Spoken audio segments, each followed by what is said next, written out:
What's up, everybody? It's your boy Flash from LWT Gaming, aka Malachai36. I am here with Gravity-Mark 2. How are you doing today, good sir? I'm doing pretty good, Malachi. How's it going today? I'm doing good. All right, so off stream we were talking a little bit just about stuff that we're playing and what we've been doing over the weekend. One of the things that came up was Final Fantasy, of course. I mean, you guys, if you're talking to me, you already know Final Fantasy is going to be popping up. It's gonna happen. That reminds me from when we did our Fantasy Deathmatch last week. We had asked everybody who would win in a fight. First class soldier Cloud or seed leader Squall. And that's Final Fantasy 7 and Final Fantasy 8. What are your thoughts about that so far? Well, just to start this off, full disclaimer, I've played most of the OG Final Fantasy 7. I'm almost done with Final Fantasy 7 Remake. And I have never played Final Fantasy 8. But what I have played and beaten all of, is all of the Kingdom Hearts games, every single one, including all the DS ones. There you go. As he sips his coffee. So my only real knowledge of Squall is from Kingdom Hearts, sadly, because I don't think Kingdom Hearts necessarily shows off fully what he's capable of. Mm-hmm. But if I had to go off of what Kingdom Hearts kind of showed me, and again, I'm probably going to be biased. I still think Cloud has it. Mm.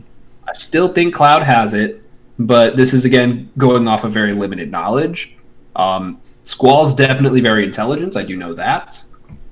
I know he is able to utilize the Ultima weapon, which I'm sure Cloud is also able to do at some points.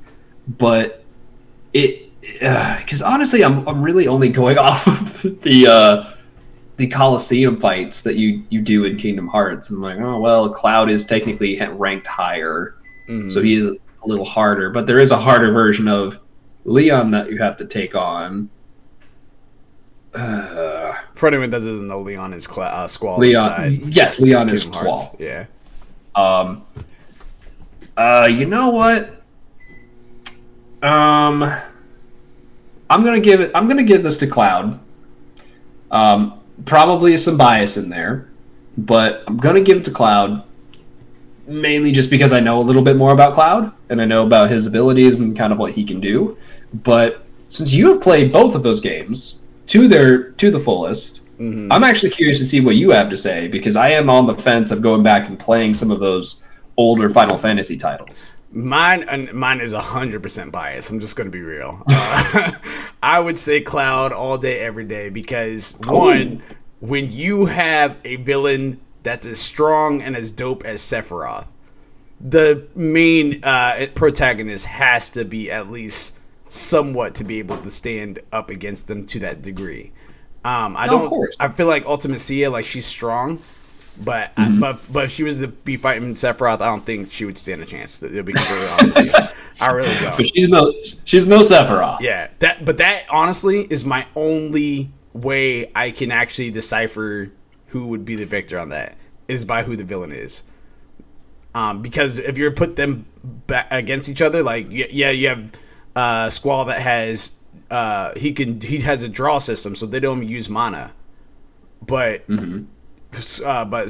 Cloud does, and he has the Gunblade, and he's trained for Squall. He has the Gunblade. He's been trained to fight. That's what he's going to school for, is to fight and become a better seed fighter and all that good stuff, as well as all of his comrades. In Final Fantasy's universe, Final Fantasy 7 universe, that's not the case. You have Cloud that's a soldier, first class, and then you have Barrett, who was part of Avalanche and stuff like that. Tifa, which also learned how to fight from a sensei. You have Yuffie, who learned how to fight because she's a ninja. But then after that, it starts going down and Vincent, of course. Vincent was a Turk. But it's just Cait Sith, which is, how in the world is he even a fighter? You have Sid, which is he's known to be a pilot. You have Red He's 13, who I he's love just Red there. 13. Yeah, I love Red 13 as a character and everything like that. I think it's fantastic, but at the same time, he is a dog. Like, there's not gonna be a whole lot of fighting you could do. But as far as like Squall's group, every single one of them's trained to fight. Every single one of them. So it's kind of like, I don't know. It's kind of hard for me to say in that aspect if I take the villains out of it. But if you put the villains in there, which is my reasoning, I would say Cloud every day. That's me. But yeah, guys, if you guys think differently, please make sure you guys just type it inside the chat. If you guys type in on Twitch, we'll be able to respond back. Or I mean, regardless, we're going to audio over all of this and everything like that, especially for anyone that's listening on Anchor, Spotify, anything like that. Again, this is All Day Anime episode 12. Thank you guys very much for tuning in. We have a lot to discuss today. But before we discuss into that, what have you been doing over the weekend there, Gravity, other than thinking about who's going to win between Squall and Cloud? Let's see. Yesterday I went to see my parents, so I didn't do too much anime watching. But this past week in general, I've did some more catching up. I've been trying to catch up on more things. I just caught up again on this most recent episode of Jujutsu Kaisen, The Promised Neverland. I also caught up fully in. I'm caught up in both the sub and the dub for. Oh gosh, I can never remember the name of this show, but it's so good. Mushoku Tensei, Jobless Reincarnation. So I'm fully caught up. Like, I'm actually watching that in both the sub and the dub because they're both really good. Like the dub for it is actually really, really good. And I don't do that too often with anime. Like, to me, the anime has to be really good first of all, for me to even want to watch it twice.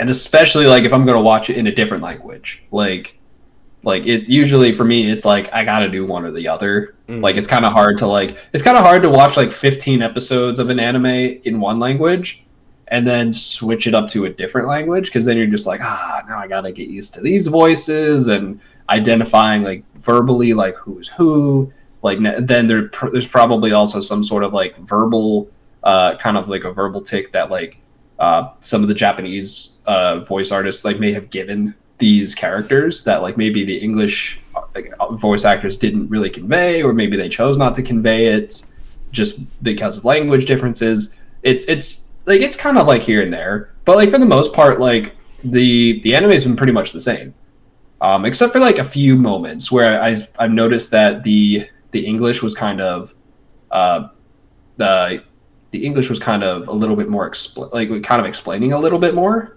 but we can get into that in a little bit. But what have you been up to? I mean, well, first and foremost, I know this is not anime news, but gaming news. Gravity-Mark 2 got his PS5 over the weekend. Yes. Mm-hmm. Yes, I did. With that being said, the very first thing we went ahead and did was jump inside Destruction All-Stars and Godfall, a little bit of that. I've been immensely, now that I have a partner to join in with me on that, I've been having a great time on Godfall. I even played a little bit last night, and I proceeded just a little bit further, not too far, but I did go ahead and fight another boss, and that boss was actually pretty difficult. I died like probably a total of 6 times. So, yeah. Now, and that's the thing that's beautiful about it, is that when you die, hold X, you're right back in the fight. Like, you don't have to, there's no loading screens, there's no, like, yes, there's a checkpoint and all that good stuff, but there's no loading screen, so you just right back up. And it's that, I didn't know that. That's nice. Yeah, absolutely. Like, just go ahead and die one time on purpose, and you'll see what I'm talking about. Like, just die, it'll say, oh, that was bad, and then you just hold X, and bam, you're right back in the fight. That's what they say. They're like, oh, that was bad. Well, I mean, not exactly those words, but they'll say something along the lines like that. And it's just like, oh, snap. And yeah, it's such a fast, and they were advertising that too before the PS5 came out. That was on their Twitter and stuff like that, and PlayStation 5's Twitter and PlayStation's Twitter and everything. And I was just like, all right, this is awesome. And I got to experience that. So like, normally if you die 6 times in a game, it's just like, okay, a total of 30 minutes goes by, because it's probably about 2 to 3 minutes of load time or whatever. And then you have to go back to the spot and everything like that. Not in Godfall. It's like right back there, which is really cool. I definitely enjoyed that. So, but yeah, so I did that. Probably do a little bit more Godfall today. If not, then I'm probably going to do some more Final Fantasy 14. Try to get to the end game content of that. I have 40 more story missions to get through on that. And if I don't do that, then probably Final Fantasy 7 Remake on hard, as I've been replaying through Final Fantasy 7 Remake, one of my favorite games of all time. Actually, it's probably my favorite game now. But go ahead. And now that you're going back and like replaying it, now you know I have to go back and replay it. Yeah, yeah, it's a good time. Final Fantasy 7 Remake is a gem. It's currently free right now, and if you guys have PlayStation Plus, highly recommend to add that. It's honestly, to me, is the best game that's ever been on Plus. It's the absolute game that's ever been on Plus. I can't think of a single other game that would top that. And it's alongside the Remnant of the Ashes and Maquette, and it's a banger of a list that Plus did this month. Yeah, it's a great list this month. Absolutely. Yes. But enough about that. We're here for All Day Anime. Thank you guys again for tuning in. We have a few announcements for you guys as far as animes that's coming out or that's been ongoing that you may have actually missed. I got this again from animecollective.com, and you can go to the anime section on there. Stuff that had started at the end of 2020, going inside 2021 for the winter, was Attack on Titan, Beastars, Promised Neverland. This one I actually cannot find. I know it started, but I can't find it anywhere. What's up, Eskilled? Good to see you, good sir. What's going on? Yes. But the Seven Deadly Sins, Dragon's Judgment, it started apparently January 6th. But I can't find it on Netflix. I can't find it on Crunchyroll. I can't find it on Funimation. I might have to go to like one of the other sites to see if there's anything going on there, and I'm not even sure if that's even pertaining to United States. It might just be pertaining to just Japan, possibly. I don't know. I might even try to do the whole go to Netflix, change my VPN, and see if I can find it that way. I don't know. All I know is that Seven Deadly Sins, Dragon's Judgment, which is I think the season 4 has technically started as of January 6th. I just need to find it. So if you guys know what it is, please throw it inside the chat. ReZero, the quintessential quintuplets. Cells at Work, Code Black, Cells at Work Season 2. Gravity, do you know what the difference is between those two? Code Black and Season 2 for Cells at Work? Code Black, I think, is a side story, if I'm not mistaken. I think it's a movie. Or it could just be like an OVA of some sort.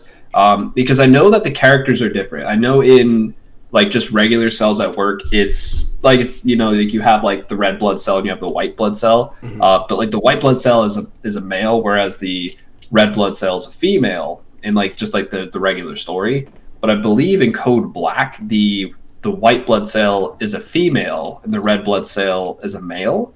So it sounds like it's kind of like a side story of some sort where they're telling the story of these two other characters that seem to be in the same predicament or the same kind of situation as the main cast. But I've only honestly seen the first episode of Cells at Work. Please don't hate me. That's one that's actually on my list that I do need to catch up on. Interesting. And Eska ask, how are we doing inside the chat? Yeah, we're doing great, man. We're doing great. We're good. Yeah, we had a great weekend. We're sitting here now talking anime with you guys, give you guys the anime list, rundown of stuff that's going on right now, and also that's coming in here in the near future. The next one is the hidden dungeon only I can enter. So I'm a spider. So what? Mushoku Tensei, which is what we're actually going to talk about today, alongside with That Time I Got Reincarnated as a Slime Season 2, Log Horizon, Redo of Healer, Dr. Stone. Those are all stuff that had recently started at the end of last year and going inside this year and ongoing right now. Full disclaimer about Redo of a Healer. Be very prepared going in. That is not something that you should just willy-nilly jump into. You need to find out what it's about first. Okay. And just the rough, because it's it's rough. It's interesting. Is it like Berserk and like Berserk and Goblin Slayer type? Is that what it is? You know what? Think of the first episode of Goblin Slayer, but it's all of that. I haven't even seen all of it. Oh wow! It's messed up. It's all sorts of messed up. But it's a show that I'm just like, I don't know if I want to touch on it anymore. Like, I'm like, do I want to keep watching this? Like, should I keep watching this? Like, I don't think I want to watch it, but like, that's all I have to say. A redo of a healer. I mean, people have been calling this for at least a year, especially those who have read the manga ahead of time. Called this like a year ago, where they're like, yeah, like just be prepared for this.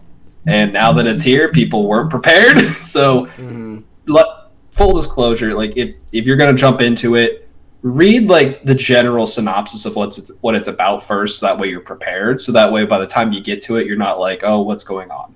Unless you're watching the censored episodes, in which case you should be fine. Should be. That's the key. Should be. I think if anything, like the censored episodes are just more so like the bad stuff still happens, but they just imply it rather than actually showing it. Because the uncensored stuff actually shows it, and it's going on to what's coming out this spring is Pacific Rim: The Black, which is actually out right now. My Hero Academia comes out this week. Yep. This Saturday. There you go. It's gonna be a good season. It's gonna be a good season, folks. Shaman King comes out April 1st. Kingdom comes out April 4th. Megalobox comes out April 4th. Fruits Basket comes back April 5th. And then these are second seasons and remakes, by the way, in case you guys were not wondering. We're wondering. Megalobox. I am so excited for Megalobox. There you go. I will say that. Yeah, that was one of those series that, like, when they first ended when they ended the first season, it was one of those seasons where I was like, if they stopped it here, I'd be totally fine with it.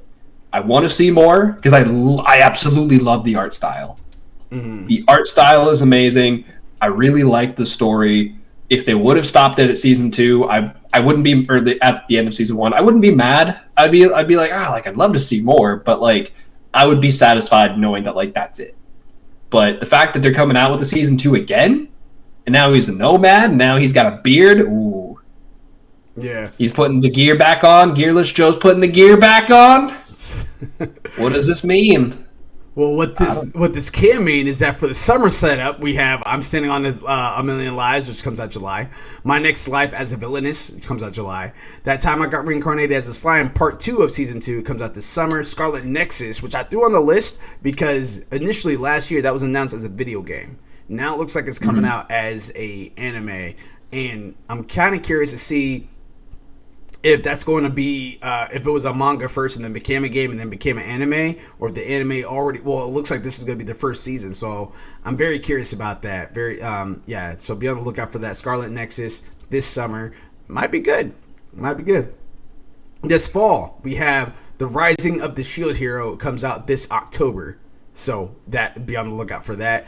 We have other announcements that's coming out in 2021, but we're still waiting to hear when they're going to be starting, such as Demon Slayer Season 2, Bleach, The 1,000 Year to Blood War, Baki Hanma, which is on Netflix, Code Geass, that's also going to be coming out this year too as well. And then lastly, we have movies, which is Mobile Suit Gundam Hathaway, which is supposed to be coming out. That movie looks so good. Yeah, that's May 7th is when that should be coming out. Demon Slayer, Kimetsu no Yaiba, the movie, which is the Mugen Train, it's supposed to be coming out April 23rd in theaters, and then June 22nd digitally.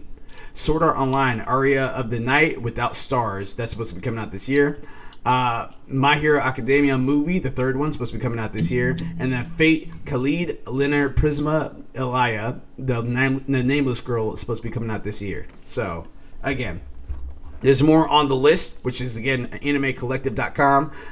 You guys can check out more animes that didn't make our particular list, but I just wanted to let you guys know at least what I've heard and what we've heard was more popular around the bushes of what's been coming out this year so far. So, there you go. We're going to start off with story number 1. Not even story, just topic number 1. Promise Neverland. Let's do it, man.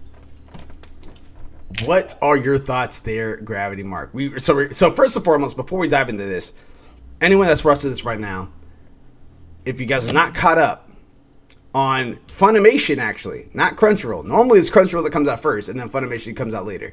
This time it's the other way around. Funimation has Promised Neverland, the most current seasons for anime, and the next episode I think comes out this week. Like comes out probably Tuesday or something like that. Wednesday, Tuesday, something weird like that.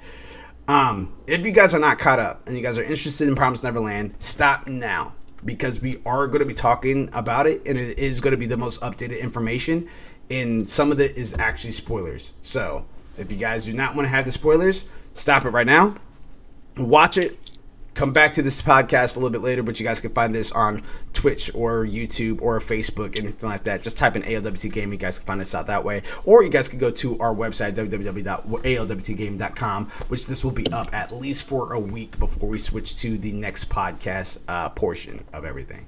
So be on the lookout for that. But what are your thoughts? I mean, I have my reservations, and we're going to talk about that in a minute, but I want to hear from you first, Gravity. So let me just say this. This episode got me. Mm-hmm. This episode got me. We were talking about this last week, where it almost kind of felt like they had given them like kind of like a mild Deus Ex Machina, where they're like, oh man, now all of our unsolvable problems are now just somehow miraculously solved by having like the schematics to all of the farms, having the schedules and locations for all of the security, and also miraculously having the antidote to whatever was causing the seizures from the people who were experimented on. So it's like, to me, I was just like, oh man, like they just kind of solved everything right there. They were like, I'm like, okay, like what? I'm like, what's wrong? What's gonna happen now? And then we saw that it was the character that had like the stitched up head was radioing in, and he was he was giving the information away. And I was like, oh, this is it. This is it. This is the thing that's going to go wrong.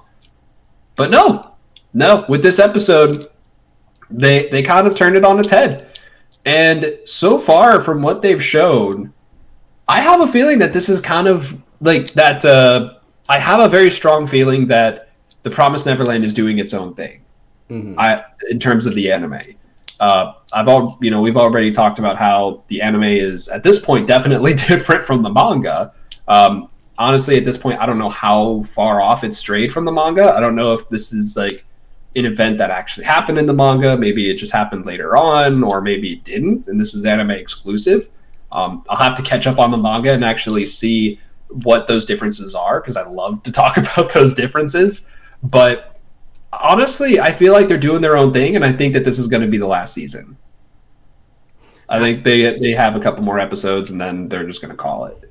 Yeah, I'm kind of in the same boat as you. First and foremost, shout out to Abs3315 for the gifted subs for Mildew Akira and Gravity-Mark 2. Thank you very much for that, Abs. Yep. Also want to give a shout out to the Queen Bells, who gave us a sub a couple days ago as a Amazon Prime sub, and PNAPL. I can't Pineapple. I think that's how it is. For the recent follow. So thank you guys again very much for that. Hey. As a general reminder, if you guys have Amazon Prime, you guys have Twitch Prime, just combine your accounts together. Then you guys get a free sub that you guys can give to anybody on your Twitch channel.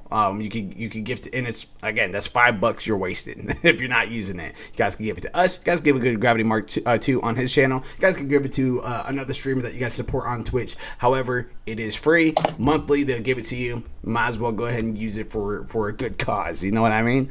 Yeah, you can give it to Abs3315. She's been doing a lot more Apex streaming. She's been trying to do a lot more memes lately, and she's definitely much more suited to be able to do that. I'm terrible at it. I'm terrible at Apex. So if you actually want to see someone who's pretty good at Apex and loves to stream, loves to talk to people, go ahead. Like, please check her out. Like, she's awesome. There you go. That's a nice little shout out right there. And of course, feel free to ignore the bots that's in the chat right now, guys. Trying to be famous. Obviously, that's not real. We'll become famous. I do. Tell me more. But yeah, so I mean, I called it. The mom sided. She looked for an opportunity. She sided with the kids, and now she's against the. Sounds like the person that was above her on, at least in the human scale, and. Mm-hmm. I was expecting that the reinforcements were going to be the next episode, and that was going to be the next threshold that they're going to have to try to overcome. Maybe even see a couple deaths here and there, or whatever the case is. That ended up not being the case. It ended up being the residents of the demon realm, demon city that I can't remember what her name is. It's not Mujika. It's not that. I think it is Mujika. It is. All right. So for her, she ended up because there's Sonju and I think it is Mujika. I think you're right. She ended up giving her blood to those demons, and those demons now don't have that hunger to attack and eat humans now. Which is good for them because now they can kind of live in harmony. And I'm wondering if that's how this is going to be wrapped up. I'm kind of feeling that this might be the last episode too as well. I would honestly, like, if it's the last episode, I'd be a little disappointed. Like, I would hope that they have like maybe at least like 2 to 3 more episodes. And I only say that like just because they kind of like are at a crescendo point. So I do kind of hope that they, like, if they're gonna wrap it up, like, do it now. Well, I guess more or less I meant last season, not episode. Last season. That's right. Yeah. Oh, yeah. Like, it's definitely got to be the last season, unless they're gonna make another subsequent season that follows a little bit more closely to the manga. But like, I wouldn't be mad like if they made like an anime only kind of ending to it.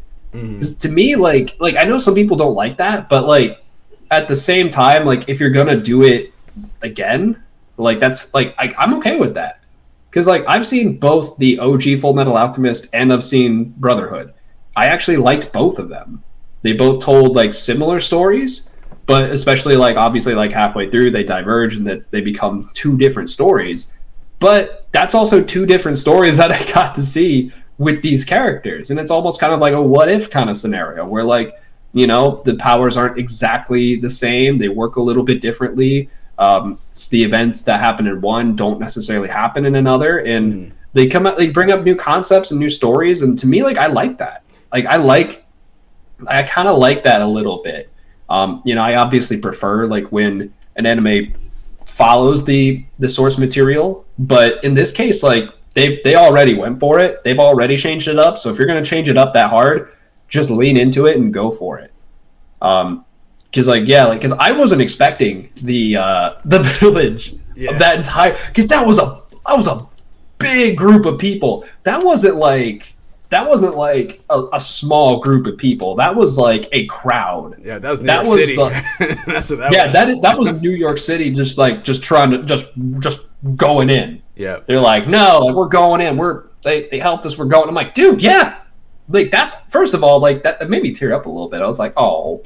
Yeah. I was like, oh, they're helping. Yeah, unity. They're helping. Everyone's happy. Real quick, I want to give a shout out for One Above the Y'all, who commented saying, yeah, what up? Saying, I think there's 2 more episodes left. So there you go. Yes! So Promised Neverland, yep. Sounds like it might be wrapping up for the anime soon. But we'll have to kind of see. And I'm assuming, maybe I'm wrong, but with the name One Above the Y'all, sounds like All for One. Sounds like My Hero Academia. Are you My Hero Academia a fan right there? Let us know inside the comments below. But yeah, go ahead. Keep going there, Gravity. You were talking about. Yeah, I wasn't expecting that at all. And like One Above the Y'all mentioned, there's 2 more episodes. There should be 2 more episodes left. So I'm really hoping that that's the case. Like, just even if it's just if it's a series finale, again, I'd be totally fine with it as long as they stick the landing with it, because they're so close. And I've seen too many series that get to this point and then they just flop, and then they just kind of like rush the ending, and they're like, okay, that's it. You're like, that was it? Like, I've spent like how long? Like when did this anime come out? 2019? It's like 2018, 2019, like somewhere around there. Yeah. It's like 2019. Yeah, it's like when you spend all of that time like invested in a series, especially like when it goes on for like a year or 2, like that's a year or 2 of your life that you've invested in the story, being like, man, I really like wonder what's gonna happen. This is gonna be awesome. And then like for them to go like that's kind of like what was this? I gave you guys 2 years like watching this, and then you're just like, that the end. Right. Yeah. Yeah. Like, come on, like don't do me like that. Like, if you're gonna finish strong. 2 episodes is plenty of time to be able to finish strong. Um, Honestly, like if I had to be a little bit more critical, I feel like they've kind of maybe rushed it a little bit. Like, because like I would have liked to see them maybe uh, executing the plan a little bit more. Because I thought it was really great to kind of see the plan unfold in real time from the antagonist's perspective, where they're just like, "Oh my gosh, like we're shooting that down, and they're not in there. They're already over here. Oh my gosh, they've already gathered all of the kids from all of the farms. Like all of the mothers are in on it. Grandma Isabella's already in on it. Like what happened here? What's going on?" And I'm wondering if maybe like the next episode might do like kind of a recap and kind of show how they got to that point, or maybe it won't. But I definitely feel like it's a very good possibility that it's going to be the final season. Grandma Isabella being good, that was something that you and I have already discussed in the past. I was really excited for that. Yeah. Like it's because like I had already, like you and I have already talked about it. We figured she was probably going to turn on them. But lately, like after she became a grandma, I was like, I don't know, like maybe she won't. But turns out she turned on him, and she turned on him in like the most badass way possible. Yeah, she did. Like, real fast. So I want to give a shout out right there again for One Above the All. It says yup, and that's in the reference to the My Hero Academia fan. So right there, we have much to talk about with you, good sir or lady. We have much to talk about talk to you about that, because again, this Saturday, My Hero Academia is coming back. So there you go. Oh, and the story arcs that they're having for this next arc are just going to be awesome. Unless you've already read the manga, in which you already know. You know how great it's going to be. But go ahead. You were talking about again Grandma Isabella and how she's looking real dark. Yeah. Just like the way that she like revealed it, like I thought that like it was just gonna be her, and she was just gonna she was gonna turn on him, and I thought the other mothers were gonna like kind of be like, oh my gosh, what's she doing? Like what is she doing? What's this? No, they were in on it. They were all in on it, and then because they all adjusted their guns and pointed it at him, and I'm like, what are you doing? Yeah, I was like, what is that? Like, when did you guys find the time to organize all of this? It's well, I think that's the thing. Now, this is my theory, because again, this whole time I was like, I wonder if this is going to happen, because they kind of humanized her in season 1 towards the end. Then in season 2, like she has her hair down and everything like that. She's ready to accept death. But then they like, well, we're going to give you a moment to atone, and you're going to get your kids. And she's like, oh, I can get my kids back. I can definitely get them back. They are my kids after all. I think at that moment, at that point, I think she started starting to think about how she wanted to have her kids in an area and be able to flip the organization on its head. I think that's what that at that point, they didn't show it, but at that point, I think that's when they're like, okay, this is what her plan is going to be. And that kind of even proved the thesis a little bit even more, because she became a grandma. I think that the other grandma, I think she may have killed the grandma. And maybe haven't made it. They didn't show that, but there was just like, I wonder if they had killed the grandma and made it seem like it was an accident or something like that, or maybe she died of old age or something like that. And then now, usually that doesn't happen in a lot of animes unless it's like a huge cinematic moment. But but I have a feeling that Isabella did something along the lines like that, and then became the grandma to kind of show how much darker, quote unquote, she got, only to lead up to this moment to where you're like, all right, Isabella, there's no way she's gonna be good. And then all of a sudden she points her shotgun towards the client. I can't remember what his name is right now, but she points the shotgun at him. I don't either. And I will say, again, if I have to be a little bit more critical, like if I have to nitpick, like this guy specifically, the antagonist, like for this second season, has really been the demons, like to start off, but they've kind of shifted it to like it. Honestly, like the antagonist like was pretty much always the farm, but like in terms of like shifting the focus, like not just like the farm in a broad sense, but like who is like the main person, like or like the main character that we need to be looking at to be like, oh, oh no, because if you look at like My Hero, for example, like if you like, oh, like, well, who are the antagonists? Like, you're like, oh, well, it's the League of Villains. But okay, that's cool. But like, who specifically on the League of Villains should they watch out for? They got to watch out for Shigaraki. And if they want to go one step beyond that, it's All for One. Mm. So it's it's kind of like that, where like if you're looking for like a specific group, like it's the Farm. But like when you're looking for like individuals, it's like they pretty much just recently introduced this character, and now they're trying to be like, oh, this is a very important character. This is a very evil character. And you're like, okay, well, I get that, but like you just introduced them, and you're telling me they're bad, but I haven't really seen them do too many bad things. Like I've definitely seen them do bad things and say bad things, but it's just kind of like having the character pop up to just for the sake of having someone evil, and it's just kind of like, okay, like I would have preferred if they would have fleshed it out a little bit more. I mean, you know me, I like stories where they let the characters breathe, or like they just let the characters and they let the stories breathe a little bit, so that way the audience gets more accustomed to the plot in general. They understand the characters a little bit more and their motivations and their goals, and like this guy, like this antagonist, honestly, like I'm not really attached to him. I don't really care for him too much, and honestly, like I even said this to Abs after we watched it, where Emma walks up to him at the very end, where she's just like, come on, like, let's live together in peace. Mm-hmm. Like, I was like, no, if I was grandma, or if I was any one of those moms up there, I would have put a bullet in his head and just been like, nope, that's not up for discussion. We're not doing this. Let's move on. Like, we're not doing this. Yeah, and that kind of makes me wonder what's going to happen for the next episode. Like, is he going to like try to like, yeah, and then take Emma hostage?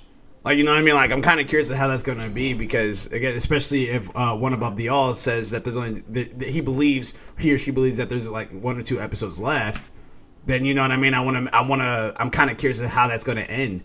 SQ99 Gamers Life, what up, man? Good to have you in the chat. Always a pleasure to have you up in here. What's up? Yes. And yeah, we just got done talking about Promised Neverland, and we're going to switch gears just a little bit. And I want you to jump this one off, because you're the one that got this one on to me. It's so good. I heard so many good things about this anime, from a lot of different people saying that this show was doing isekai the right way, and I'm here to say that like they're doing isekai the right way. It is so good. And it's specifically because they tell the story a little bit differently. Again, those of you who haven't watched it, again, spoiler alert, we're only going to be covering right now up through the dub. I've seen all the way up currently through the sub, so I'm caught up to, I think, episode 10, but episode 11 is airing today in sub, so if you're watching it in sub, please remember to check that out. It should be premiering on Crunchyroll, if I'm not mistaken, but just going off of the dub, I believe it's episode 5. Yes. Is that right? Episode 5 is what they're going to be at today for the dub. Real quick, shout out. He says, "Sup guys, hope you guys are doing well. Sorry if I left you guys stream. I don't think the sound alert worked. Perfectly fine. It's all good. All good. Yep. You're here now, and that's what counts. You know. So now you're just hanging out with the best of us. But yeah, go ahead. Yeah, no, Mushoku Tensei is absolutely amazing. It is, again, for those of you who don't know about it, it is about it's your standard isekai to start off with. It's just about a guy in his I think he's like his mid to late 30s. He's like somewhere in his 30s. Yeah. He's a bum. He is a hikikomori, which is basically just kind of like a hermit. That's kind of like what Japanese people refer to as like people who just kind of like they're very antisocial. They just kind of stick in their own apartments. A lot of them don't ever leave their apartments like for like years on end, and a lot of that has to do with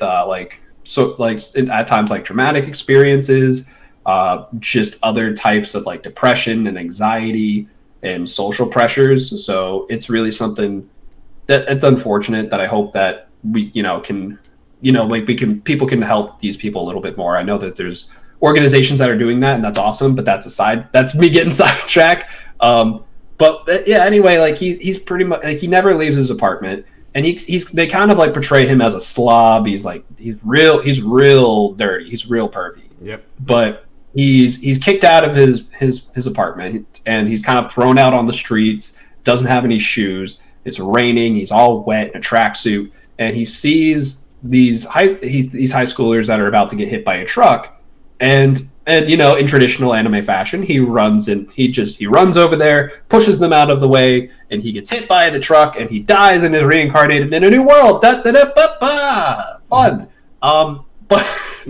But that's where it ends.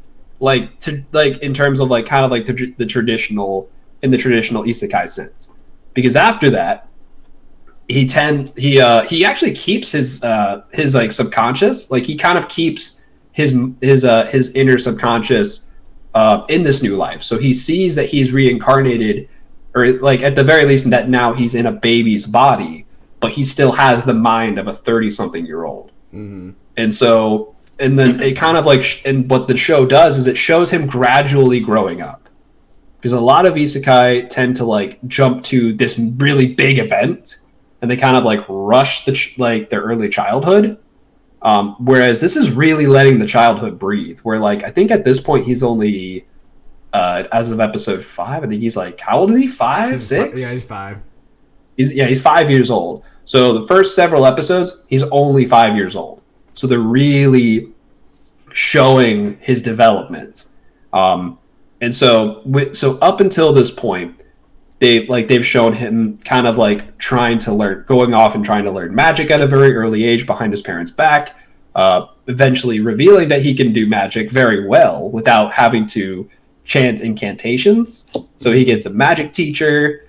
Magic teacher teaches him everything she can, but his potential is still really big.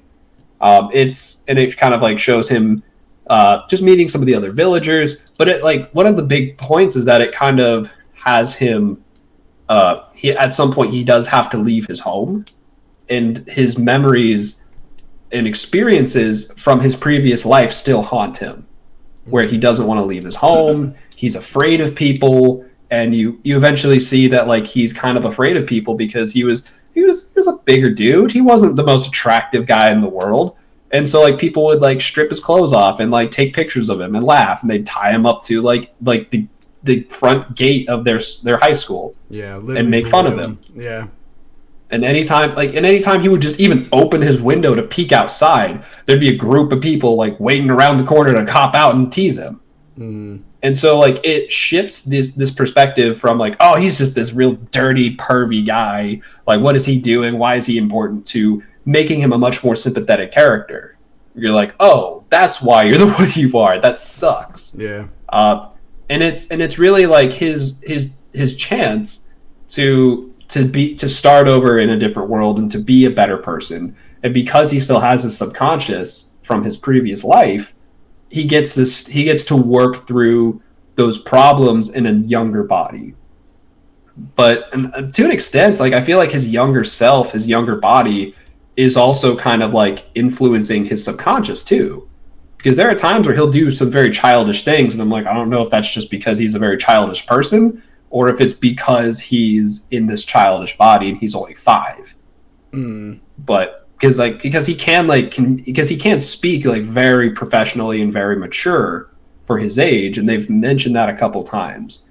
But so up until the dub, the dub last left off, I believe, when they were talking about the main character Rudius, his father, had made a uh-oh. Yeah, well, yeah, there was a uh-oh that was made, and things weren't turning out very well. So I'm gonna pass the baton off to you. So what's going on right now? So, all right. So real fast. I definitely want to throw this in here. Gamers Life says you may need to add the extension panel for the sound alert so it can be work. Because I use 2,000 points for the channel points for that. Yes, I'm going to go look into that. Because again, yeah, we want to make sure that those alerts are working properly. So thank you very much for that. Yeah, absolutely. And what's up with the both of you? We're just talking anime right now. playing games over the weekend, all that good stuff, and I got to see the anime you guys are talking about. Yes, it's pretty good. I actually just recently got caught up on it on the dub version. I can't wait to see today's episode. It's good. Yeah, and like I think the thing that I'm curious to see how this is going to pan out as far as the character. Like, are they going to keep him at a young age for the entire seasons to come? That's something I have to look into, because for Wise Man's Grandchild, which this reminds me much of hence like taking out the perviness, because Shen is not pervy at all. He's actually very oblivious to a lot of stuff. But it's just like most anime scripting is going. He starts off. He's inside of a new world. As a baby. A couple minutes later, he's like 5 years old, and or maybe even 10. I think he's like 10 years old. Hunting. He was 2 years old. Or it started off where he was a newborn, yeah, and then he was 6 months old, where it was kind of like saying, okay, like I could kind of like understand the language a little bit, and then it cuts to him like being 2 years old. I'm talking about Wise Man's Grandchild. Oh, right. Wise Man's Grandchild. He had he literally he's like 5 years old. He goes out hunting. He kills them, and then a couple minutes later, he's 10 years old, and he goes out hunting with his grandpa to go fight, which happens to be Merlin. He ends up fighting a demon, which is a special grade demon, and they kill that. And then at 15, he goes off to the academy. That was all within a time frame of one episode. In this one, in Tensei, he ends up you start off, he gets hit, he's killed. He's reincarnated as a baby. Then they start slowly showing him getting older and older and older. And that kind of goes over. First episode, I think he gets to the age he's currently at now relatively quickly. But right now, like, he's still at a very, very young age. And they kind of poster him at, like, on the logo. Well, not the logo, but the opening, I guess, overlay for that anime. It is him inside of a wizard's cape and everything like that. So I'm wondering if they're going to make him a teen later on in the season, or is he just going to stay this age for practically ever. So that's the part that I'm kind of curious about. But ultimately, though, I did enjoy it. I do like that it has that whole again, he's really, really smart. He was even smart aleck with his father Paul, who he said that he always wants him to be a strong man, because Paul is a warrior. He's a fighter and everything like that. His mother is a magician, and he kind of relates more with his mother because he understands magic a lot better. He's not really that great with the sword just yet.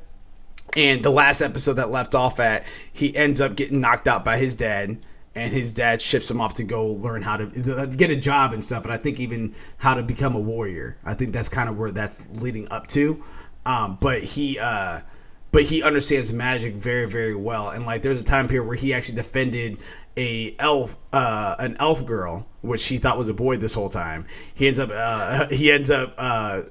protecting an elf girl from these bullies that were bullying her. And his dad immediately was just like, don't lie to me. Why don't you go ahead and make him go apologize to whatever. What's going on here or whatever. Like, he's instantly didn't even let his son talk and struck his son, and he even brings that up. He's like, Dad. He backhanded him. Like, yeah. He like hardcore, like he knocked him down. Mm-hmm. Like, yep. And he got up, not crying. He's just like, Father, I've been trying nothing but to be the perfect son for you, and you still have raised your hand to me. And at that point, he was willing to listen, only to find out that his son struck the boy, but it was in defense for this other person. Because he even said, he was just like, yeah, next time, Father, like, if I see the 3 against 1, I'm going to go ahead and jump in there and make 4 against 1 and stuff. And he's just like, that's when he realized that he had it messed up. And yeah, you keep hearing the 30-year-old narration go on in his head, showing that is his matured mind thinking about his actions as a 5-year-old kid. Yeah, because the other thing about his father is that he's not just a warrior, he's also the town's, he's like basically the town's warrior. He's like their guard. He's kind of like essentially like their police, where like it's his job to like fight monsters that are like surrounding the village. It's his job to kind of keep the peace there. And so he's kind of like put in this like kind of like this high like pedestal in terms of like where he is socially within the village. Yeah. And it's when Rudius like goes and actually like defends the elf girl. It was the kid's mom who went to Rudius's dad and was like, "Your son punched my son. How could you? Like what are you teaching him? Like this is absolutely unacceptable. You need to like to do this and that." She was being a Karen about it. Mm-hmm. She was being a tiger mom, and that's fine. There are times where you need to be a tiger mom, but if your kid is being a bully, you need to nip that in the bud. Yeah. But that was really why, because it was his dad Paul who was like taking on. He was kind of like in this perspective of like, I'm the town's protector. What are you doing going around like causing trouble? Like you're causing trouble for other people. You're causing trouble for me. Like what could possibly be a good enough reason? You know what? I don't even want to hear it. There's not a good enough reason for it. Yeah. And that's when Rudius is like, oh well, I mean. Well, next time I see someone getting picked on, I'll join in, and I'll say that it's our family's way. Yeah, and he even said himself, like he even gave him the little like side eye look. He's just like, just back down, Paul. I've been on the wrong side as well so many times. So Paul backed down. That was when Paul realized that he messed up at that point. Because then the second time when it happened, to where Rudy found out that his elf friend was actually a girl. He's just like, I'm not going to lose it this time. I'm going to be listening. And that was showing good fatherhood right there. That was good parenting skills. That was good listening at that point, because he realized he messed up once. Let me listen to my son. And yeah, and then after that, he like it was all this whole mellow music, and then all of a sudden it sounded like that he was helping guide his son to this point of realization, and then all of a sudden Rudy's just like, I thought you were a boy this whole time. I know that you're a girl. And he's just like, my son's an idiot. Like, it was like, funny. Oh geez, my son's an idiot. Yeah, it was really funny. So but that also it's very much so like a kind of a slice of life in a sense. Yeah, where they are, because I will say like they are leading up to something happening. And even in like the later episodes, like something does happen, but like they still like really let it breathe so much, and it's honestly really refreshing to see. Like it's not like because like I said, there are some anime where like they just try to like they really highlight a big event, like like the character is reincarnated for this specific reason and they need to go do this thing, and once they achieve that thing, it's kind of like, well, what do you do now? Like, do you end the story? Do you have a sequel? Like, if the reason for them being here was to achieve this goal and now they've achieved it, if you're rushing to them achieving that goal, it's like, what else can you tell? Like, that was the whole purpose of the story. Whereas this one, and honestly, like that time I got reincarnated as a slime is doing the same thing. Yeah. So Plasman's grandchild, this one, and that time I got reincarnated. Yeah, that one as well too. Yeah, all of them literally have like a, this happened, this is my life. It's not like a goal, like you're not trying to be Wizard King. You know what I mean? You're not trying to be the world's exactly. Hero. And what I think that another thing I really like about that is because they're kind of letting it breathe and they're really telling the story at such a slower pace. It kind of like, to me, like eliminates the need for flashbacks, because you don't, unless like it's going to be something maybe farther down the line that they're going to reference something earlier. But like they don't really need to do any flashbacks because they're going at such a slow enough pace that like you'll remember it. Like it's not like they're throwing a million things at you. Like they're really not overloading you with information. But this most recent episode, though, at least in the dub, was definitely very interesting because we learned about Rudy's dad and how he's kind of he gets around a little bit. Yeah, Rudy's dad gets around a little bit. Yeah. So we find out that like throughout like the first several episodes, they kind of like they kind of like have his parents kind of like doing it in the background in some scenes. They do that quite a bit, actually. They do it quite a bit. Like not like they don't overdo it by any means. Like it's enough to notice, but they might overdo it. I don't think they've overdone it. Like it's not like something that they do several times in one episode. But like they'll have them like making those noises, and then they'll have like the main character Rudy like reading a magic book and just talking to himself and just completely ignoring the fact that his parents are doing it in the other room. But they were trying to have another child, and finally they do. And so finally, like Rudy's mom is having another baby, and he's going to be a brother, and it's going to be awesome. And while they're all at the table, their maid goes, excuse me, I'm really sorry about this, but I'm pregnant too. Yeah, and go ahead. And then you're just like, oh wait, like what? She's been here the whole time. Like she's been in the house the whole time. Like who could it have been? Paul. Mm-hmm. Paul, what are you doing, Paul? So and then it does get intense. It gets really tense because they have this conversation and that's another thing that I love about this is just the way that they set the mood with it.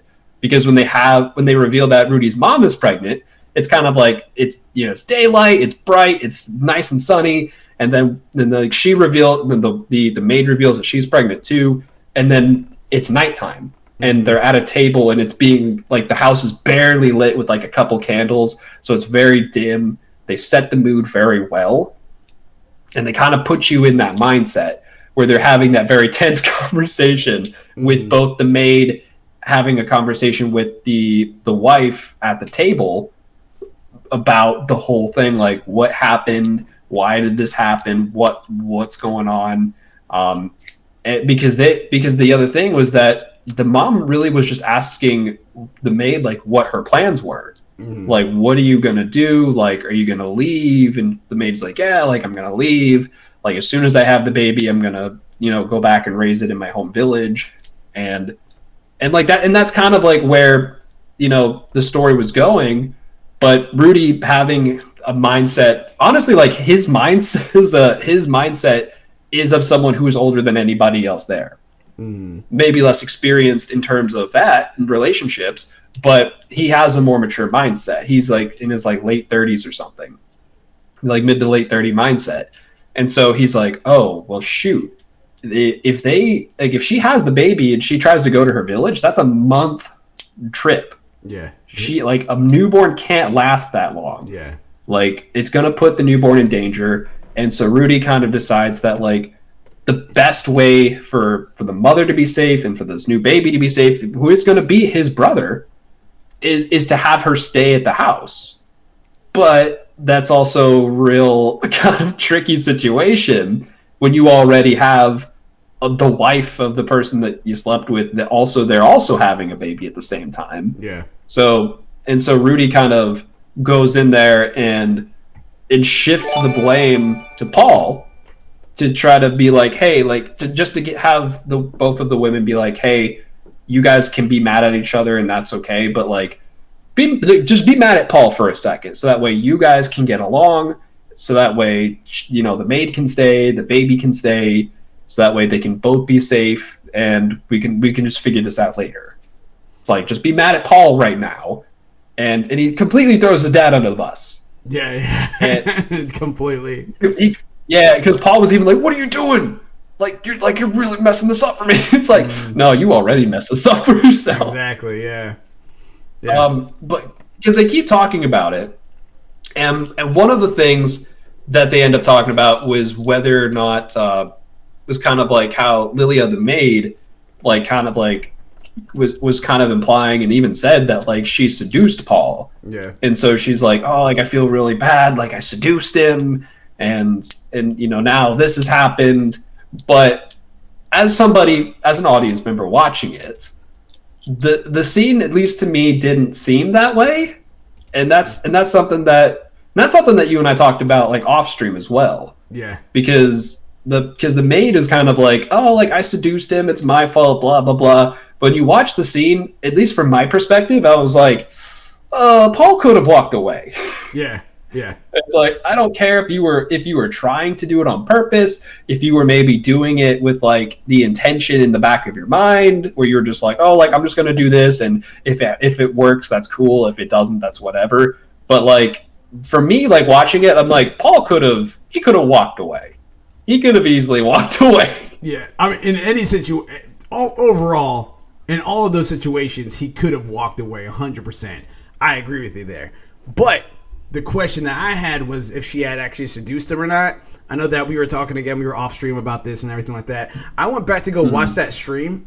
Her door was closed, and she purposely opened it So when she was bathing and everything like that, her door was initially closed after she was like again trying to pretty much not masturbate. That's practically what was going on. She kept on hearing them for years, and she hears how good the wife was getting it, and let's be real. That's what's going on. Just gonna throw that out there. Yeah. What was going on?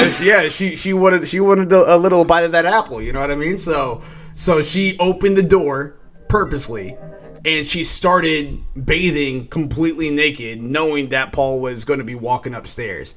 And when Paul was walking past the door, he heard something. He looked in. He sees her bathing. Again, she's completely naked. She's hitting certain areas that's very seductive for a man. And that's exactly what happened. Paul walked in, and he gave it the business. That's what happened. Yeah. Now, in terms of whatever happened after that, maybe like she was like purposefully saying things to try to coerce him to do it. You know, like maybe that's that.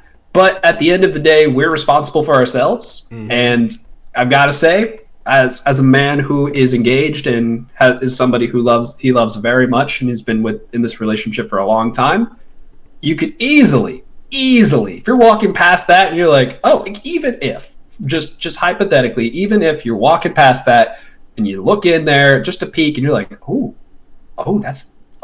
good, that's nice, ooh. Like at that point, like you have the option to just be like, oh, it's nice. Well, I'm going to bed with my wife. Bye.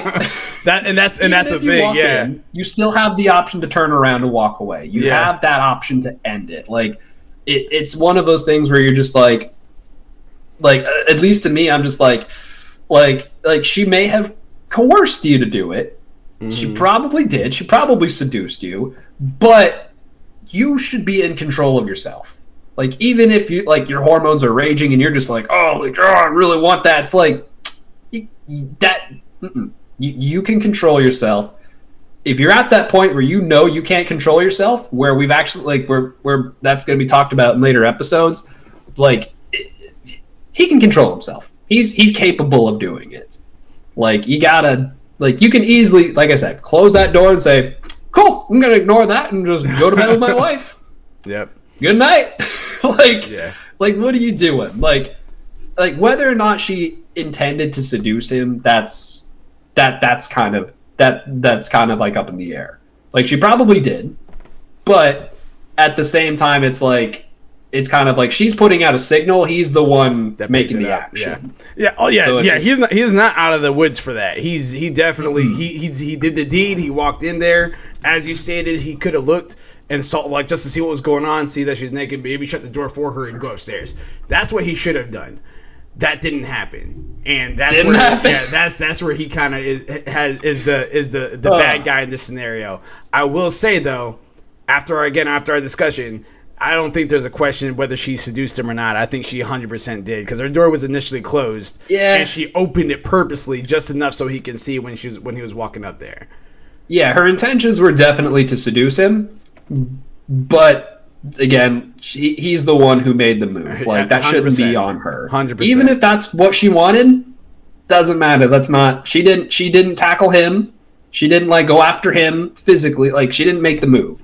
Like she just kind of put that signal out there, and he made the move. But at the same time, though, she even said that that's her friend.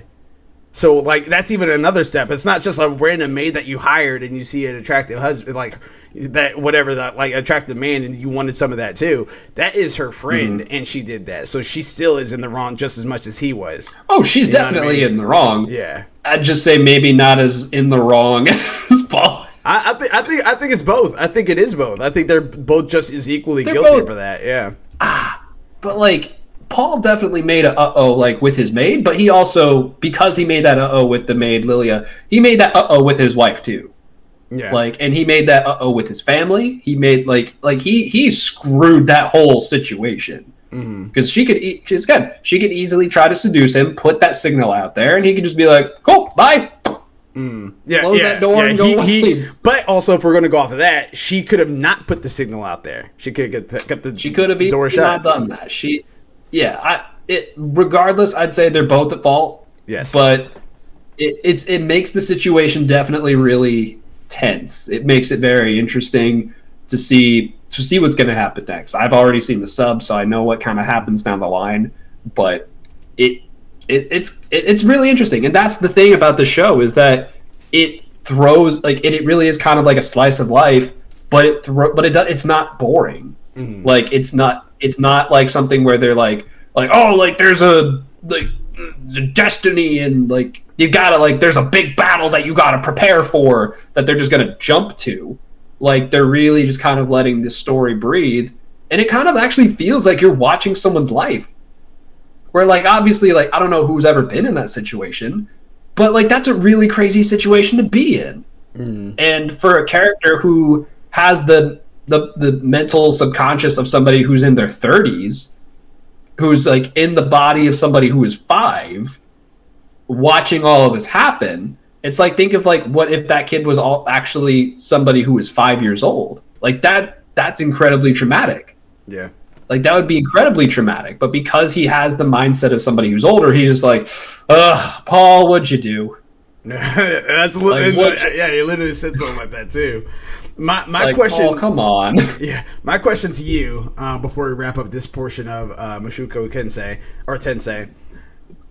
This one in particular, you might know more of the answer of because you're further along. Do they capitalize? I thought it was his sister, but it looks like that his half brother now it has been born. Because his actual he has a sister and a brother, right? No, it's 2 sisters. 2 sisters. Okay. So yeah, so he has a sister which is from his actual mom and Paul, and then he has a half sister now which is from Paul and the maid Lilia. All right. And before I say this question too as well, Abs, shout out to you again for the gifted subs for Gamers Life, S-Killed, and Mildewy Carrot. I know that, and she did Gravity-Mark too as well. So there you go. 4 gifted subs from Abs 3315. Make sure you guys are checking her out. You guys know that she does Apex streams all day, every day. Not every day, but not all day. But just be on the lookout for her streams. Most days of the week she's on there. There you go. Yeah, make sure you guys are checking out her streams again as well because, again, she has some pretty good content. Sometimes me and Gravity-Mark will join her on that, holding her down. But, of course, you got to make sure you're working out those ligaments, you know? But yeah, so there you go there. But my question to you, back to the anime topic. My question to you.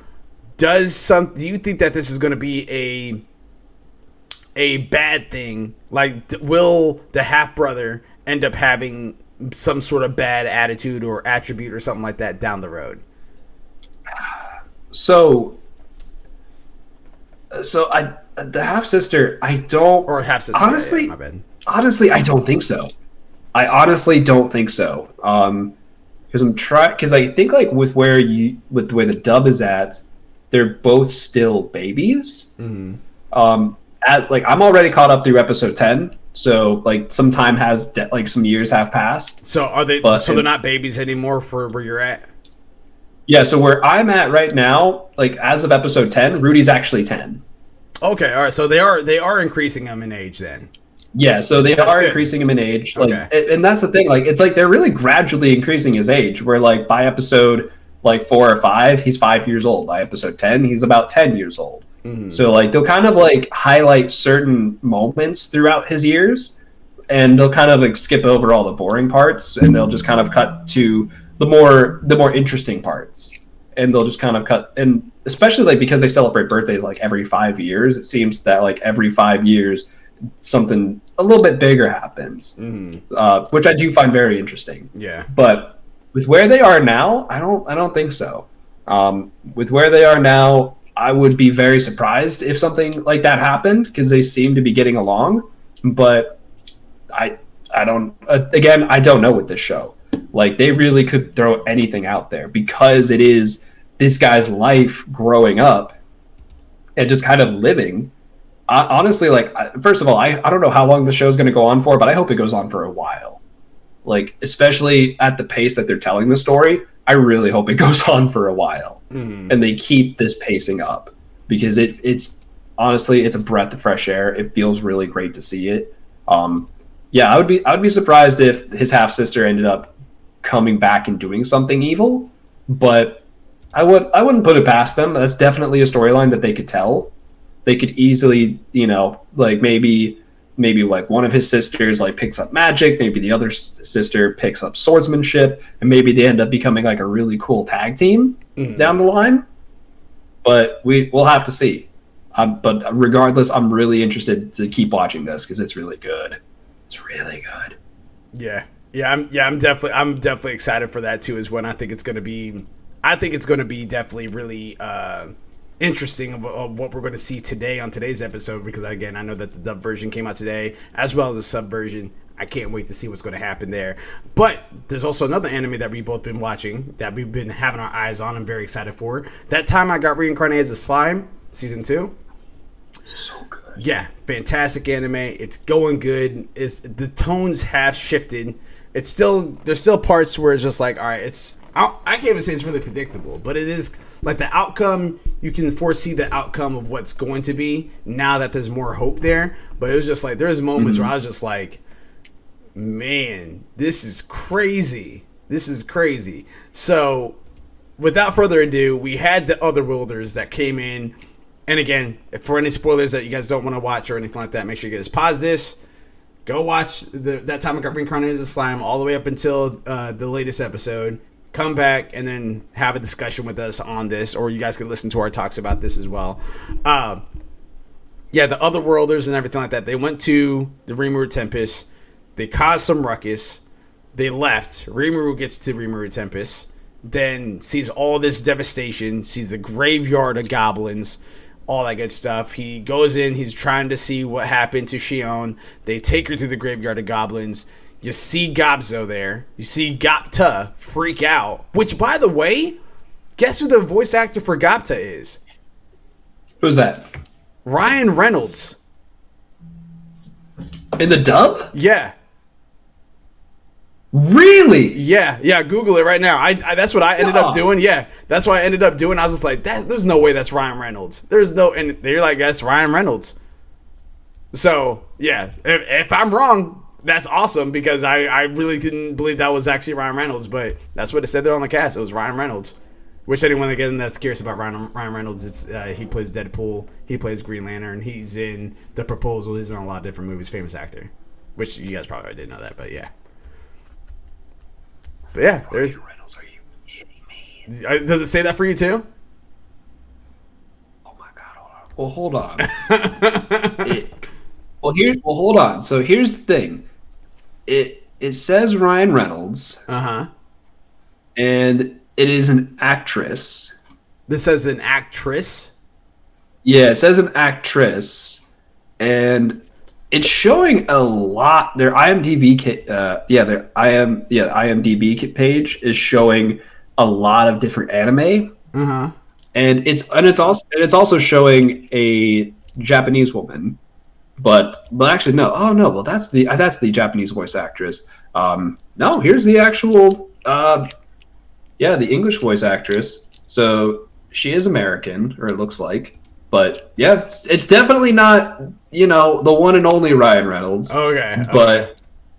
But you know what? That's a really funny coincidence. I was like, there's no way that Ryan Reynolds is voicing somebody in such a popular anime and it hasn't been talked about. That's what I was thinking too. I was literally thinking the same thing. I was like, what in the world? Like, I was like, there's no way that it's Ryan Reynolds. But now you're saying actress, everything like that. Okay, cool. Regardless, shout out to Ryan Reynolds on this. Like, she's doing an amazing job. Yeah, the whole cast is doing an amazing job with this dub. Yeah. It is amazing.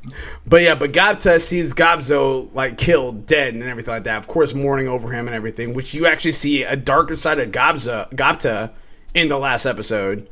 But then he ends up then you end up seeing like the camera pans over and you just see the body of Shion, and just sitting there is this Rimuru with, again, we talked about this last week, with a shade over his eyes so that we guys can't even see that it's actually like, you can't see his eyes, you can't see his emotion or anything.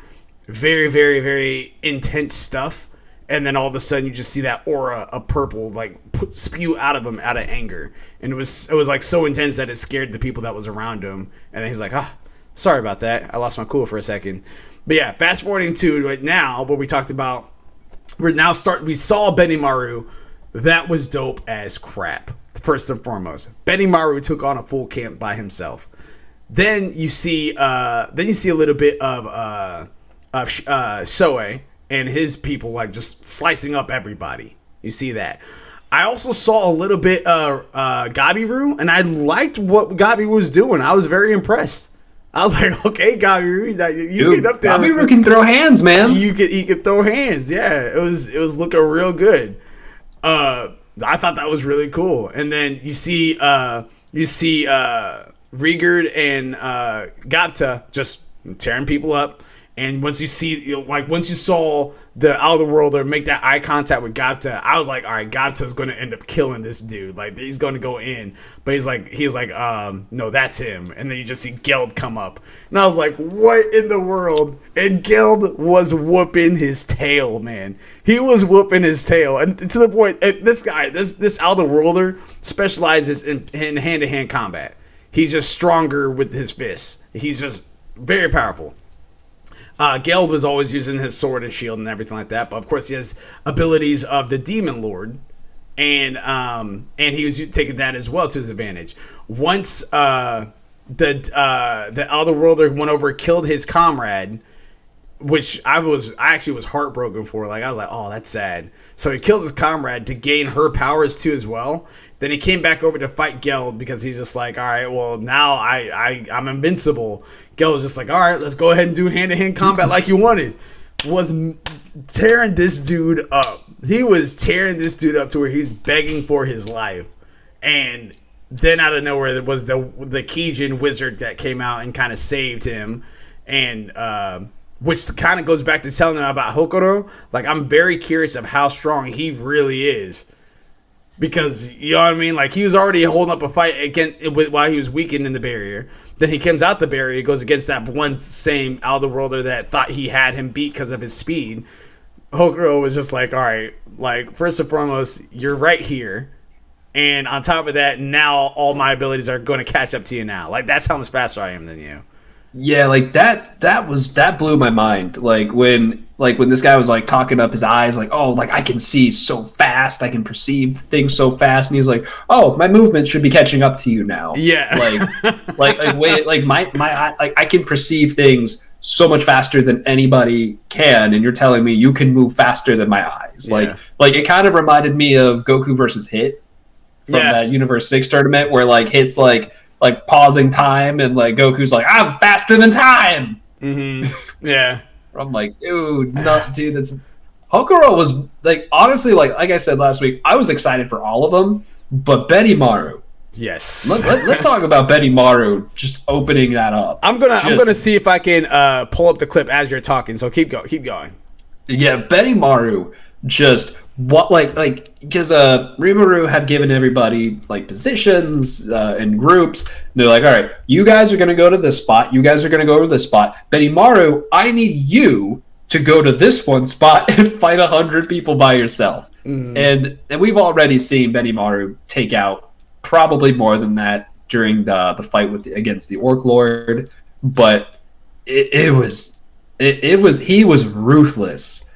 He was savage. He was unforgiving for these people. And these knights that he had to like fight against, who were these human knights, they were scared.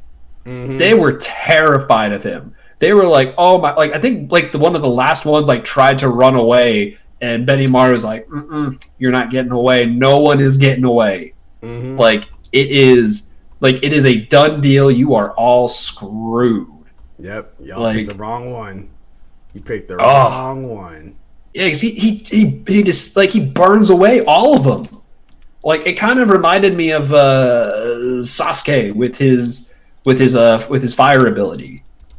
Aminamaros or whatever the heck that's called. I can never remember the name of that skill. Where he sets people on fire with like that purple fire that just doesn't go out. Yeah. It reminded me of that like on a sword. Where he's just slashing these people. In some aspect, and sometimes like it didn't even look like he was slashing them. Like he was just running past them. They just caught on fire. Yeah, and they're all gone, just like that.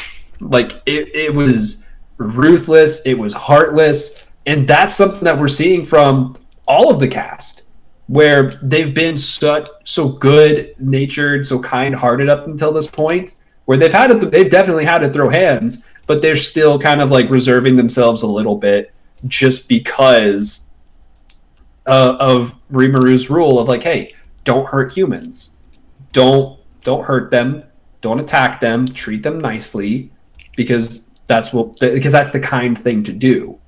Whereas now he's like, oh, the humans are screwing with us.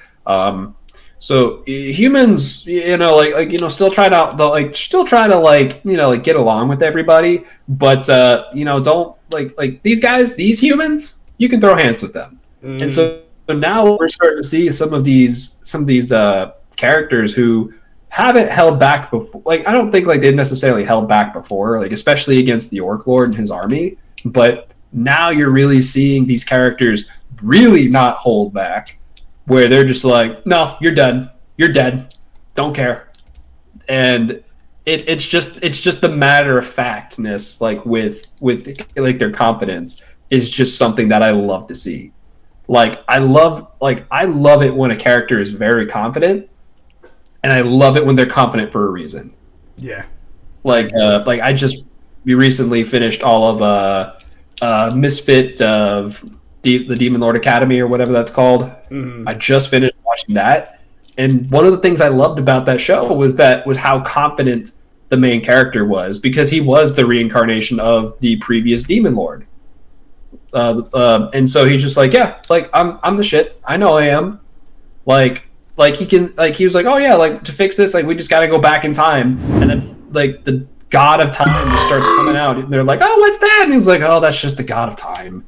But yeah, so I was upset when I thought that Shion was dead and possibly permanently dead. I was upset about that. I was like, that's my gal. Like, this sucks. And only to find out that she's not dead, that was pretty cool to me. So, yeah, because like there's some series that like I don't want to say it, like Dragon Ball, where death really doesn't really mean anything. Like if someone dies, like unless they're gonna stay dead, like it doesn't really mean much, because they're gonna come back in some capacity at some point, probably, or at least like the possibility, like just knowing the possibility of reviving them is just right there. You got to go to Namek, you got to go to Earth.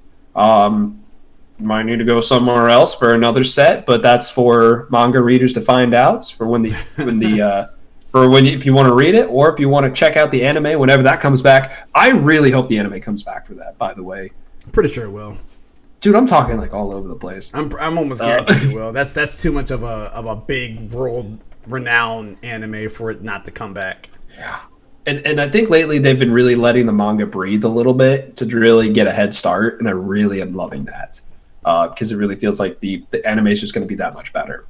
But yeah, like with like there's shows like Dragon Ball where like death really doesn't mean much. Where like they had to escalate it all the way to just erasing you, where they're like just to throw any sort of stakes in there. But then people are like, well, you could just wish it back with the Dragon Balls anyway. Like, what are you doing? And that's what happens. Sorry, spoiler alert for Dragon Ball Super. If you're late to the party on that, But yeah, like in this case, like they haven't really revealed any sort of revival elements, and even the what is it? The Great Sage? Even like the Great Sage that's in Rimaru's head, like he was like, hey, is there any way to bring someone back from the dead? The Great Sage was like, nope, I can't find anything. There's no record of that ever really happening, and it wasn't until that main side character who was like revealed to be a princess tells the story of being able to revive someone by becoming a demon lord. And because at this point, like it's pretty, like we're pretty confident that like they're gonna achieve it. They're gonna bring Shion back to life. It's gonna be a done deal. But at the same time, to the characters, it's a 3% chance. That's all it is. It's 3% that it's actually gonna work. And you see them giving it their all. You see them like going all out, not holding anything back. And you're just like, ooh, that's nice. Ooh, I like that. Like because it gives the audience a little bit more of a push to be like, yeah, like the audience, we know how you feel. We know you're upset. Don't worry. They're gonna go kick the shit out of these guys real quick. Right. And I'm super excited. I say that about all the anime we talk about pretty much. But I am excited to see what's going to come down the pipeline for this. Because part 2 is coming out in the summer, I believe you said it was? Yeah, summer. I'm hoping, though, that we still get a little bit more this this week for at least this week and the next week to come. Like maybe at like start part 2 or end part 1 when Shion and Gabzo are back to life with the other goblins. That's what I would like to see. I would like to see that end there, and then part 2 kick off after that. You know what I mean? I think that'd be a good closure time period, because right now to stop it in the middle of a fight of a war, that's not good. That's like I would really hate it if they stopped it there, or if Rimuru just achieves becoming a demon lord, and maybe you see him in his new outfit. Because they've shown like some key visuals with him in his new outfit, and he looks slick. Yeah, he does. But like when he becomes a demon lord, and like if they don't even like say anything, and he just kind of like stands up, and now he's a demon lord, and they just cut it there, I'd be like, come on, like I want to see him a little bit. But that would be more. That would be a little bit more understandable than then stopping it halfway through a fight. Oh yeah, like. I just want to see it. Let me have this one. Yes, please. Well, yeah, guys, that actually does it for the topic section of All Day Anime, as we're a little over on time. Definitely want to give you guys the hidden gem for this week, which is Tonikawa, Over the Moon for You. This one actually one I've seen all the way through, and I'm actually excited for season 2. This is a slice of life type anime. And this one says, on a snowy winter night, Nasa Yuzaki, a boy with a peculiar name, encounters a beautiful girl after he received his practical exam grades for high school. When he tries to talk to her, he gets hit by a truck. After the girl saves him, Nasa miraculously follows her to the bus stop, and he confesses his love for her. The girl, Tsukasa, I can't say that last name, Tsukuyomi, agrees to become his girlfriend, but only if they are married first. When Nasa, had previously decided not to go to high school in order to look for Tsukasa, reaches his 18th birthday, he is still thinking about the promise he made that night. Suddenly, Tsukasa shows up at his front doorstep with a marriage form, starting their relationship and their marriage. So it's really weird. It's really weird how it starts off, but it ends up like for him, it was a love at first sight scenario. This guy's way too smart for his own good. Way too smart. He probably could have been the president if he wanted to. Like, that's how smart he is. And he's walking down the street. He sees red hair, like kind of glowing in the snow. He looks over. He sees a beautiful girl walking past, and every particle in his body was just like, I gotta talk to this girl. He starts walking on over, and that's when he gets hit by a car. But he survives because she ends up actually jumping in front of the car to save him. So she actually took some of the hit too as well. So that way it wasn't all the hit on him.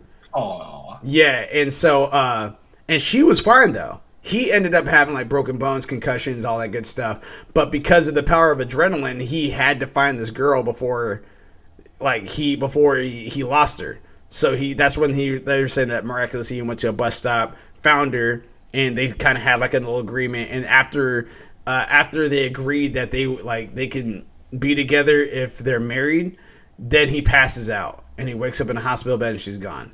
And but probably like a year or so goes by. All this time goes by, and he ends up actually moving out inside. Like, he's living like the very bare minimum life. Like the very bare minimum, because he only wants one thing now. He didn't care about school or anything like that. He only wanted to be with that girl. And I think that episode ends with her. Yeah, I think that episode ends with her coming to his doorstep and with marriage forms and stuff. And this is like a year later. So it was just like it's very unique how it's going on. It's a weird start. It feels a little weird up front, but then as the series goes on, it's actually pretty good. So make sure you guys are checking that out. Tonikawa, Over the Moon for You. You know what? I'm adding that to my watch list. I'm doing it right here, right now. I'm actually going to add it right now. Because that's actually something that sounds actually really interesting. Yeah, I know we talked about this with like any sort of like romance in anime in general. Like, they tend to just kind of like have a big flirt fest, and then like there's no payoff. It's just kind of, or like they might show something at the very end of the series that shows like a time skip and saying, "Oh, and everything worked out the end." And you're just like, "Well, what? What? You mean like I just get like all this time where they're just flirting back and forth, nothing happens, and then all of a sudden they're just in a really great relationship? Like that's great to know, but like that's like I'd like to see like their actual relationship and see where that happens because." Like we've said before, like a lot of the stuff with relationships, like the story starts when the relationship does. That's where all the really interesting stuff happens, where all the memories happen, where all the connections happen, where the disagreements, where the misunderstandings, the miscommunications, and ultimately the resolutions happen. And so like the premise of it like sounds weird, but it's because of that really weird premise that it puts them in a position where they're a very young married couple. And now it's like, well, what does this young married couple have to go through? What are the challenges that they're experiencing? What is their relationship like? Like, is everything hunky dory? Is everything perfect? Or is there trouble in paradise? I don't know. I'm going to have to find out. Yes, you are on the next episode of Tonikawa. On the next episode of All Day Anime. I will say this, though. If you do decide to go ahead and watch it, for anyone that's listening or watching, or for you, Gravity-Mark 2, if you do plan on watching it, I would highly recommend to watch the sub or the sub. I would recommend to watch the sub. I did watch the dub, and of course you don't have to listen like read. You can just listen. But I don't know. Yeah, it's okay. I probably have to give it some more time, but it feels a lot better in the dub version, or sub version. So I would highly recommend for you guys to watch the sub version over the dub if you can manage it. If not, still a good story. I think you guys will still be able to get by with the dub. It's just not like how most of the American voice actors have been lately with like Rise of the Shield Hero. That time I got reincarnated as a slime, Sword Art Online. It's not as good as those subs anymore or the dubs anymore. So okay. And then, of course, we want to wrap it up with a little thing for you guys to think about and get back to us next Sunday, which is going to be March 28th, 2021, our fantasy death match. All right, and this one, I don't think this has ever been asked before, but I want to ask you guys. If you guys have any questions about it, feel free to throw it inside the chat. If it's after the stream, or if you guys are audio listeners, make sure you guys are sending us an email with your thoughts as far as who's going to win between who I'm about to announce at leastwetried.gaming@gmail.com. Again, that email is atleastwetried.gaming@gmail.com.